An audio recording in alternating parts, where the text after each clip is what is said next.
ရွေးကောက်ပွဲပြီးသွားတဲ့အခါမှာတဲ့အများသဘောကျတဲ့အစိုးရကိုရတာမဟုတ်ပါဘူးတဲ့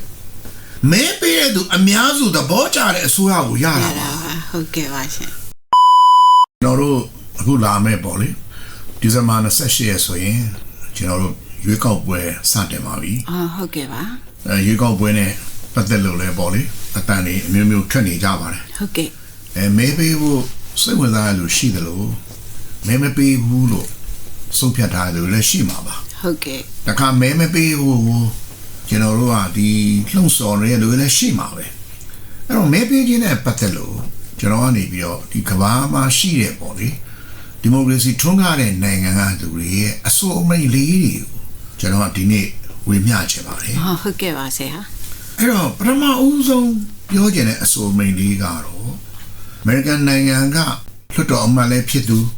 လူခွင့်ရေးနဲ့ပတ်သက်လို့အမြဲတမ်းလို့ပြောဆိုတိုက်ပွဲဝင်နေတဲ့ John Lewis ပေါ့လေဟုတ်ကဲ့သူကတော့လူမဲပါသူပြောခဲ့တဲ့မဲပေးတာနဲ့ပတ်သက်လို့အစိုးအမိန့်လေးကတော့မဲပေးမှုဆိုတာအဖို့တန်ပါတယ်ဒါဟာမြင့်မြတ်ပါတယ်ဒီမိုကရေစီနိုင်ငံမှာအစွမ်းထက်ဆုံးအကြမ်းမဖက်တဲ့လက်နက်တစ်ခုပါလို့ပြောခဲ့ပါတယ်ဟုတ်ကဲ့ပါဒါလေးကတကယ်တွေးစရာပါဒေါ်ဆန်းရင်ဟုတ်ပါတယ်ဟုတ်ပါတယ်ကျွန်တော်တို့ဟာဒီမိုကရေစီနိုင်ငံတစ်ခုမှာကိုလိုချင်တာကိုတောင်းဆိုတဲ့အခါမှာလွတ်တော်ကနေတောင်းဆိုရပါတယ်ဟုတ်ကဲ့လက်နက်ကင်ပြီးတောင်းဆိုလို့မရနိုင်ပါဘူးဒေါ်ဆန်းရင်ဟုတ်ကဲ့ဘယ်နိုင်ငံမှာလဲလက်နက်ကင်ပြီးတောင်းဆိုလို့အောင်မြင်တယ်ဆိုတာမရှိပါဘူးဒါကြောင့်မလို့သူကတော့မဲပေးရဆိုတာတဲ့အစွမ်းတက်ဆုံးအချမ်းမဖက်တဲ့လက်နက်တစ်ခုလို့ပြောရပါတယ်ဟုတ်ကဲ့ပါနောက်တစ်ခုကတော့ဘယ်သူကပြောတာလဲလို့ပြောလို့ရှိရင်အဲ့ဒီမိုဟစ်ဆိုတဲ့အိန္ဒိယနိုင်ငံကအဆိုတော်တယောက်ကပြောခဲ့တာပါဟုတ်ကဲ့ပါအဲ့တော့အိန္ဒိယနိုင်ငံဆိုတာလေကမ္ဘာပေါ်မှာလူဦးရေအများဆုံးဒီမိုကရေစီနိုင်ငံကြီးဖြစ်ပါတယ်ဟုတ်ကဲ့နော်သူတို့နိုင်ငံမှာရွေးကောက်ပွဲတွေကိုကျင်းပကြတယ်တကယ်ဒီမိုကရေစီနိုင်ငံထဲမှာလူဦးရေအများဆုံးနိုင်ငံဖြစ်ပါတယ်အဲ့တော့သူတို့နိုင်ငံမှာအဆိုတော်လည်းဒီမဲပေးတာနဲ့ပတ်သက်လို့သူကပြောထားတယ်ဆိုတော့သူတို့နိုင်ငံမှာရှိတဲ့လူတန်းစားအားလုံးကမဲပေးတယ်ဆိုတာကိုစိတ်ဝင်စားတယ်လို့ပြောလို့ရပါတယ်ဟုတ်ကဲ့သူကဘာပြောခဲ့လဲဆိုတာမဲပေးတယ်ဆိုတာတဲ့နိုင်ငံတိဆောက်ရေးမှာပါဝင်တာပါတဲ့ဟုတ်ကဲ့အဲ့တော့နိုင်ငံတော်ကိုကျွန်တော်တို့တိဆောက်ကြရမယ်ဟုတ်ပါတိဆောက်ဖို့အတွက်အလွယ်ဆုံးနည်းရတော့ဗာလဲမဲပေးပါလို့နော်သူကပြောရရင်ဖြစ်ပါတယ်ဟုတ်ကဲ့ပါရှင်ဟုတ်ကဲ့ပါနောက်တစ်ခုကတော့ကျွန်တော်တို့နိုင်ငံကိုလည်းအလေလာသွားတဲ့အမေရိကန်နိုင်ငံသမ္မတBarack Obama ပြောခဲ့တဲ့စကားလေးဖြစ်ပါတယ်ဟုတ်ကဲ့အဲ့တော့ Barack Obama လူမဲတယောက်ဖြစ်ပါတယ်သူကဘာပြောခဲ့လဲဆိုရင်ကျွန်တော်တို့ကတဲ့နိုင်ငံရေးတစ်ခုကဲ့ရဲ့ရှုပ်ချနေမှာလားတို့မို့နိုင်ငံရေးကနေကျွန်တော်တို့ကမျှော်လင့်ချက်တွေကိုနိုင်ငံရေးကနေရချင်တာလားဟုတ်ကဲ့မျှော်လင့်ချက်လိုချင်တယ်ဆိုရင်တော့မဲပေးကြပါလို့ဟုတ်ကဲ့ပြောခဲ့ပါတယ်ဟုတ်ကဲ့သူကလည်းမဲပေးဖို့တိုက်တွန်းခဲ့တာပေါ့တော့ဆိုင်ဟုတ်ပါတယ်ဆရာနောက်တစ်ယောက်ကတော့ဒီ American လွှတ်တော်အမတ် Amy Klobuchar ဖြစ်ပါတယ်သူပြောခဲ့တဲ့စကားလေးကလည်းကျွန်တော်တို့ရဲ့ခေတ်ချီနေတဲ့ကိုင်းညီနေပါတယ်ရွေးကောက်ပွဲရဲ့လုံခြုံရေးကနိုင်ငံတော်ရဲ့လုံခြုံရေးပါ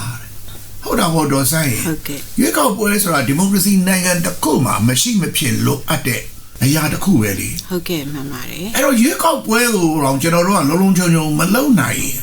ဒီမိုကရေစီနိုင်ငံဆိုတာလည်းဖြစ်မလာနိုင်ဘူးဟုတ်ကဲ့နိုင်ငံတော်လုံခြုံရေးလည်းမရှိတော့ဘူးဒါကြောင့်မလို့သူကရွေးကောက်ပွဲလုံခြုံရေးကနိုင်ငံတော်လုံခြုံရေးပါလို့ဟုတ်ကဲ့ပါနော်ကျွန်တော်တို့ပြောရရင်ဖြစ်ပါတယ်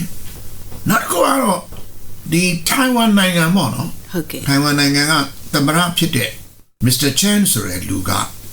သူရှစ်နှစ်တီးထိုင်ဝမ်နိုင်ငံကိုသမ္မတဖြစ်အုပ်ချုပ်ပါတယ်ရှစ်နှစ်ပြီးတဲ့အခါမှာတော့သူသမ္မတကနေပြီးတော့သူရွေးကောက်ပွဲအပြီးမှာသူဖယ်ပေးရပါတယ်ဟုတ်ကဲ့အဲ့ဒီခါမှာသူကဘာပြောခဲ့လဲဆိုလို့ရှိရင်ရွေးကောက်ပွဲကြီးကပြီးသွားပြီတဲ့ရွေးကောက်ပွဲမှာတဲ့မတူညီတဲ့မဲပေးမှုတွေလည်းလုပ်ခဲ့ကြတယ်တဲ့တယောက်နဲ့တယောက်သဘောထားမတူတာလည်းရှိခဲ့ပါပဲတဲ့ဒါပေမဲ့ရွေးကောက်ပွဲပြီးသွားပြီတဲ့ရွေးကောက်ပွဲပြီးသွားတဲ့အခါမှာတော့တို့တွေတယောက်နဲ့တယောက်နဲ့မေတ္တာတွေတိခံမှုတွေနဲ့သဟဇာတာဖြစ်နေပြီးတော့စီလုံးကြရအောင်လို့ပြောသွားပါတယ်ဟုတ်ကဲ့ပါဒါလေးကလည်းသိကောင်းတဲ့စကားလေးပါလို့ဆိုင်ကောင်းပါတယ်နော်ဘာဖြစ်လို့လဲဆိုတော့မဲပေးတဲ့အခါမှာနော်ကျွန်တော်တို့ကကိုကြိုက်တဲ့ပါတီကိုမဲပေးမယ်ဒါပေမဲ့ကိုကြိုက်တဲ့ပါတီကမနိုင်ရင်လည်းပဲဟာငါပါတီမနိုင်ဘူးလို့နော်ကျွန်တော်တို့ကနေပြီးတော့ဘေးထွက်မနေပဲနဲ့ နိုင်သွားတဲ့ပါတီကိုဒီမိုကရေစီကြကြပူးပေါင်းပြီးတော့ကျွန်တော်တို့ကတိုင်းပြည်တည်ဆောက်ရေးလုပ်ကြရမှာပါ ဟုတ်ကဲ့ပါ ဒါလေးနဲ့ပတ်သက်လို့ဒီထိုင်ဝမ်သမ္မတပြောသွားတဲ့စကားလေးရတယ်အတွေးရပါတယ်တော့ ဟုတ် ဆိုင် ပါတယ်ရှင် နောက်တစ်ခါတော့ Kate Ellison ဆိုတဲ့ American နိုင်ငံကသူကနိုင်ငံရေးသမားလည်းဖြစ်တယ်ဥပဒေပညာရှင်လည်းဖြစ်ပါတယ်သူကမဲပေးတာနဲ့ပတ်သက်လို့ဘာပြောခဲ့လဲဆိုရင်မဲမပေးဘူးဆိုတာစัจကျင်တာမဟုတ်ဘူးတဲ့ ဟုတ်ကဲ့ မဲမပေးဘူးဆိုတာအရှုံးပေးလိုက်တာပဲနော်ဒီစကားလေးကလည်းသိကောင်းတဲ့စကားလေးပါ ဟုတ်ကဲ့ပါရှင် အဲ့တော့ကျွန်တော်တို့ကနိုင်ငံမဲပေးရမယ် မဲပေးရမယ်ဟုတ်ပါတယ် နော်မဲမပေးဘူးဆိုတာစัจကျင်တာမဟုတ်ဘူးတဲ့ဒါအရှုံးပေးတာပဲ ဟုတ်ကဲ့ နောက်တစ်ခုကတော့ဒီ Beth ဆိုတဲ့နော်ဒီ American နိုင်ငံကဒီရုပ်ရှင်မင်းသမီး TV စီစဉ်နေမှာပါတယ်ပေါ့နော်ဒီမင်းသမီးပြောခဲ့တဲ့စကားလေးပါသူကဘာပြောခဲ့လဲလို့ပြောရင်မဲပေးတဲ့နေ့ကိုသူသဘောကျတယ်တဲ့ဘာဖြစ်လို့လဲဆိုလို့ရှိရင်နိုင်ငံသားတွေကသူတို့ရဲ့အသံကိုပြောဖို့အတွက်အပင်မခံပြီးတန်းစီနေကြတာတွေ့ရတဲ့ကြောင့်သဘောကျတယ် ဟုတ်ကဲ့ပါ ဟုတ်တာပေါ့တော့ဆိုင်ရင်မဲပေးတယ်ဆိုတာဟာကိုကြိုက်တဲ့ကိုယ်စလဲကိုရွေးလိုက်တာ ဟုတ်ပါတယ် ကိုကြိုက်တဲ့ပါတီကိုရွေးလိုက် ရွေး တာ လိုက်တာဟုတ်ကဲ့ ကိုပြောချင်တဲ့အသံကိုဒီကိုယ်စလဲတွေဒီပါတီကလူတွေကနားထောင်ပြီးတော့လွတ်တော်မှာဒီအသံကိုပြောလို့ရတယ် ဟုတ်ကဲ့ပါ ဒါကြောင့်မလို့လည်းပဲတစ်ချိန်လုံးကအခုလည်းပဲဒီတိုင်းပါပဲဟာလားပြည်သူရဲ့အသံကလွတ်တော်ရဲ့အသံဆိုရဲစောင်းဖို့ထားခဲ့တာပေါ့ ဟုတ် နော် ပါတယ်ဆရာ ဒါကြောင့်မလို့ပြည်သူရဲ့အသံကိုရောက်ဖို့ကဒီကိုယ်စလဲတွေကိုကျွန်တော်တို့ကမှန်မှန်ကန်ကန်ရွေးချယ်ဖို့လိုပါတယ် မှန်ပါတယ် နောက်တစ်ခုကတော့ Thomas Jefferson ဆိုတာတော့ American နိုင်ငံရဲ့တတိယမြောက်သမ္မတပြောခဲ့တဲ့စကားပါ ဟုတ်ကဲ့ သူကဘာပြောလဲဆိုရင်ရွေးကောက်ပွဲပြီးသွားတဲ့အခါမှာတဲ့အများသဘောကျတဲ့အစိုးရကိုရတာမဟုတ်ပါဘူးတဲ့မဲပေးတဲ့သူအများစုသဘောကျတဲ့အစိုးရကိုရ ရ တာ တာ ပါ ပါဟုတ်ကဲ့ပါရှင် အဲ့တော့သူပြောချင်တဲ့အဓိပ္ပာယ်ကဒေါ်စန်းရေကိုကဘလောက်ပဲဒီသူသဘောကျပြီပဲကိုမဲမပေးလို့ရှိရင်တော့သူအစိုးရဖြစ်မလာနိုင် ဖြစ် ဘူး မလားဟုတ်ပါတယ် ဒါကြောင့်မလို့အများသဘောကျတဲ့အစိုးရကိုမရနိုင်ဘူးတဲ့မဲမပေးလို့ရှိရင်မဲပေးတဲ့သူအများစုသဘောကျတဲ့အစိုးရကိုရမယ်လို့ပဲပြောခဲ့ပါတယ်ဒါလေးကတော့ကျွန်တော်အကြိုက်ဆုံးပါပဲ ဟုတ်ကဲ့ American နိုင်ငံက George Jean Nathan ဆိုတာပြောခဲ့တာပါသူက magazine editor တယောက်ဖြစ်ပါတယ်ဝေဖန်ရေးဆရာဖြစ်ပါတယ်သူကဘာပြောခဲ့လဲဆိုရင်လူဟောင်းတွေကမဲမပေးရင်တဲ့မကောင်းတဲ့သူတွေအရွေးခံရပါလိမ့်မယ် ဟုတ်ကဲ့ ဒါလေးကလည်းကျွန်တော်တို့ကစဉ်းစားရမှာ ဟုတ်ပါတယ်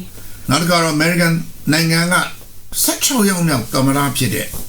Abraham Lincoln ပြောတဲ့စကားပါမဲကကြည်စံတဲ့ပူအားကောင်းတယ် ဟုတ်ကဲ့ ဒါလေးကတကယ်တွေးစရာပဲနော် ဟုတ်ပါတယ် ဒီနေ့ ဆရာ နိုင်ငံတော်မှာလက်နဲ့ကင်ပြီးတော့စန့်ကျင်နေတဲ့လူတွေဒီအစိုးအမိန်လေးကိုရသွားရင်သိကောင်းပါပဲ ဟုတ်ကဲ့ နောက်တစ်ချက်ကတော့ဘယ်သူပြောခဲ့တာလဲဆိုရင်ကျွန်တော်တို့တွေးခေါ်ပညာရှင်ကြီး Plato ပြောခဲ့တာပါ ဟုတ်ကဲ့ပါရှင် Plato ဆိုတာဟလားနော်လွန်ခဲ့တဲ့နှစ်ပေါင်းများစွာကပေါ်ခဲ့တဲ့တွေးခေါ်ပညာရှင်ပါ ဟုတ်ပါတယ် သူကဘာပြောခဲ့လဲဆိုလို့ရှိရင်နိုင်ငံရေးမှာပါဝင်မှုညှင်းဆန်တဲ့ပြည်တံကတော့တဲ့ညံပြည့်တဲ့အုပ်ချုပ်မှုအောက်မှာနေရမှာပဲ ဟုတ်ကဲ့ ဆိုတော့ကတော့ဒေါ်ဆိုင်ရင်ကိုကမဲပေးဖို့ညှင်းဆန်ခဲ့တယ်မဲမပေးဘူးဆိုလို့ရင်တော့တဲ့ရွေးကောက်ခံရတဲ့လူကညံပြင်းနေရင်သူညံပြင်းမှုအောက်မှာကိုနေရလိမ့်မယ်တဲ့ ဟုတ်ပါတယ် အဲ့တော့မဲပေးပြီးတော့ဘယ်လိုရွေးချယ်ရမလဲဆိုတော့ဒေါ်ဆိုင်ရင်တော်တဲ့လူတွေကို ဟုတ်ပါတယ် ရွေးချယ်ရမှာပေါ့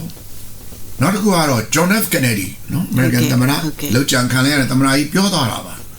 ဒီမိုကရေစီမှာတဲ့မဲဆန္ဒရှင်တို့ရဲ့မသိနားမလဲဘူးကအားလုံးရဲ့လုံခြုံရေးကိုထိခိုက်စေပါတယ်ဟုတ်တာမို့သူကနားမလဲပဲနဲ့အတော့မကြတဲ့လူမဲပေးလို့မိရင်အားလုံးကိုထိခိုက်မှာပေါ့ ဟုတ်ပါတယ် ဒါလေးကိုပြောသားခြင်းဖြစ်ပါ ဟုတ် တယ် ကဲ့ပါဆရာဟုတ်ကဲ့ပါရှင်ဆရာကဒီနေ့ရွေးကောက်ပွဲမှာမဲပေးခြင်းနဲ့ပတ်သက်ပြီးတော့နိုင်ငံတကာကအစုအမိန့်လေးတွေပြောသွားတာတိတ်ကိုစဉ်းစားဆင်ခြင်စရာတွေအများကြီးသိလဲရပါတယ်ကျေးဇူးတင်ပါတယ်ရှင်ဒီနေ့ဆရာဟောပြောချက်အတွက်ညီကုန်းချုပ်အမှာစကားလေးပြောပြပါအောင်ရှင် ဟုတ်ကဲ့ပါခင်ဗျာကျွန်တော်ဒီနေ့ပြောရတာလေးကိုနားထောင်ပြီးလို့ရှိရင်တော့တွေးစေချင်ပါတယ်တွေးပြီးတော့မဲပေးခြင်းဟာကောင်းတယ်မကောင်းဘူးဆိုတာမိမိကိုယ်ပိုင်ဆုံးဖြတ်ပါပြီးရင်တော့မှန်ကန်တဲ့ဆုံးဖြတ်ချက်ကိုချပါလို့ပြောကြရင်းနဲ့ Chef ပရိသတ်ကြီးကိုနှုတ်ဆက်ပါတယ်ခင်ဗျာ